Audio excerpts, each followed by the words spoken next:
Moje meno je Juraj Janček, pôsobím ako člen dobrovoľnej civilnej ochrany, ktorá sa zameriava na pomoc obyvateľstvu v rôznych nepriaznivých situáciách. Rozhodli sme sa ako organizácia nominovať Kiraton do ocenenia Srdce na dlani z dôvodu podpory dobrovoľníkov, ktorá sa tento rok realizovala v elektrárni Piešťany. Kiraton bol 24-hodinová súťaž, kde 6 tímov zložených z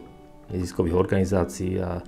ľudí z verejného sektora, teda neziskového sektora,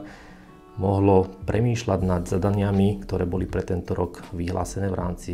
Kiratonu. Takže my sme prišli so svojimi nápadmi, každý ďalší tím mal tiež svoje nápady a i keď sme tento rok nevyhrali, tak si myslíme, že nás to ako organizáciu posunulo oveľa ďalej a myslím, že nielen nás, ale aj ostatné tímy, ktoré súťažili. Ako organizácia sa zapájame do dotačných schém Trnavského samosprávneho kraja a Kiraton považujeme za jednu z možností, aj keď nebolo to finančného charakteru pre nás, ale bolo to takým povzbudením aj do ďalšej práce, porozprávať sa aj s inými organizáciami o tom, že čo je fajn robiť, ako to ďalej posunúť a preto vítame naozaj aj aktivity Trnavského samosprávneho kraja, aj KIRI. Neviem o tom, že by ešte nejaká iná organizácia takto podporovala dobrovoľnícke myšlienky, ako bol teda Kiraton. Takže v rámci tohto ročného Kiratonu sme hľadali riešenia v rámci výzvy, ako podporiť dobrovoľníctvo v Trnavskom samosprávnom kraji, kde teda víťazný projekt vyhral, teda víťazný tím vyhral určitú sumu